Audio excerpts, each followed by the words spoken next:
संयम की जरूरत राम को है कि दशरथ को है, जरा इस पर विचार आप कर लें।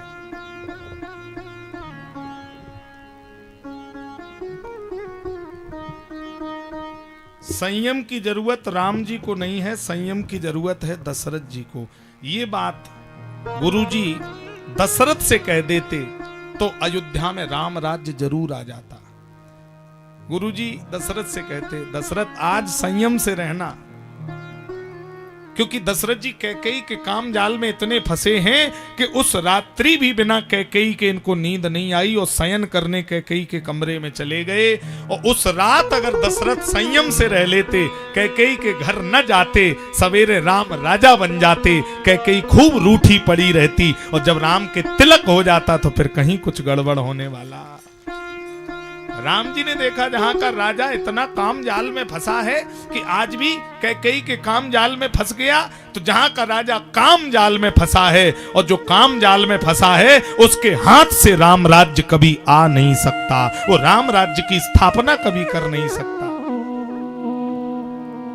जहां राम तहां काम नहीं, जहां काम नहीं रामो।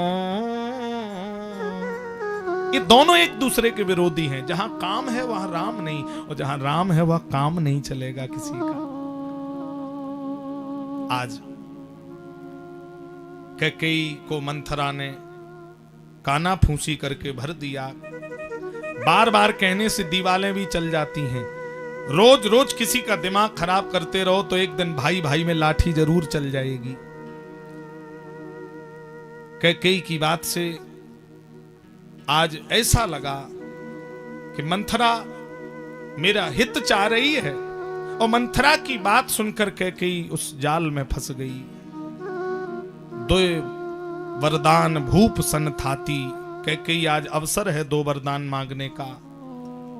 को नृप होए हमें का हानि, कोई राजा हो मुझे क्या हानि है, मैं तो दासी की दासी ही रहूंगी। चेरी छाण अब हो भी की रानी। कैकेयी कोप भवन में चली गई। कोप भवन गबनी कैकेयी। महाराज आए हैं, पता लगा कैकेयी कोप भवन में है, दौड़ कर गए। सुनो प्राण प्रिया कई है तो रिशानी, क्या कारण है जो तुम नाराज हो गई? अरे तुम कहो तो कहो कई रंग के करो नरेसु, तुम कहो तो किस राजा को मैं रंक बना दूं, और कहो कई नृपय निकासों देसु, कहो किस राजा को मैं देश निकाला कर दूं। कैकेयी तू बोल के देख ले, इतने काम जाल में फंसे हैं, कह रहे कि बता किस राजा को रंक कर दूं, किस रंक को राजा कर दूं। कैकेयी ने उत्तर दिया, महाराज मीठी मीठी बातें मत करिए। मांग मांग पे कहे पिय, कबहु न देहु न ले, देन कहे वरदान दुई, तेऊ पावत संदेवू। दो वरदान है वो तो दिए नहीं, दुनिया की बात कर रहे हो। दशरथ जी बोले झूठे हो, हमें दोष जन देऊ, दुई के चार मांग मुक लेऊ। कैकेयी मांग ले, रघुकुल रीत सदा चले आई, प्राण जाए वर वचन न जाए। तही पर राम शपथ करे आई। मंथरा ने कहा अभी मत मांगना, जब राजा राम की सौगंध खाए तब मांगना। और दशरथ जी ने राम की शपथ खाई कि कैकेयी मांग ले, मैं राम की सौगंध खाता। मंथरा ने कहा लोहा गर्म है, चोट कर दे। तब कैकेयी उठकर बैठी है और हाथ जोड़कर बोली, सुनाओ प्राण प्रिय भावत जी का,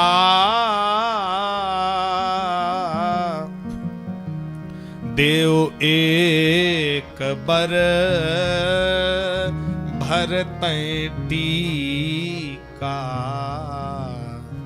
पहला वरदान मैं ये मांगती हूं कि मेरे भरत को अयोध्या का राजा बनाया जाए।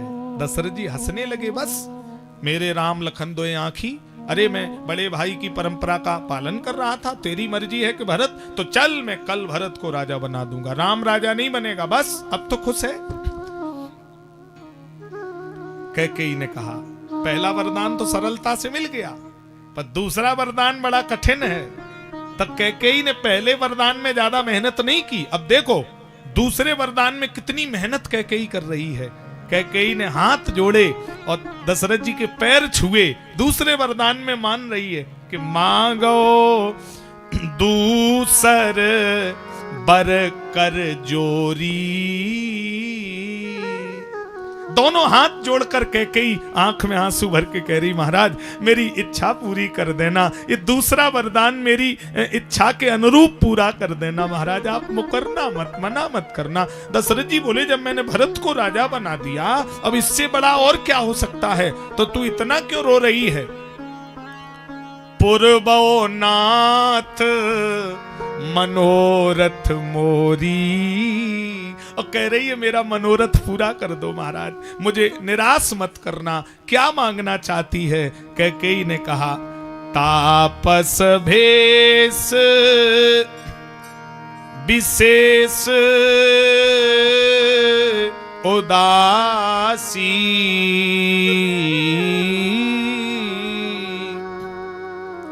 चौदह बरिस राम बनवासी। एक दिन लक्ष्मण जी ने बंदर का चित्र दिखाया तो सीता जी डर गईं और कौशल्या के पीछे रोने लगीं। तो माँ ने लक्ष्मण को बहुत डांटा। तो माँ कह रही है, राम चित्र लिखे कपी देख डराती। जो बंदर के चित्र को देखकर डर जाती हो, वो वन में बंदर भालुओं के बीच कैसे रहेगी। राम इसे मत ले जाना।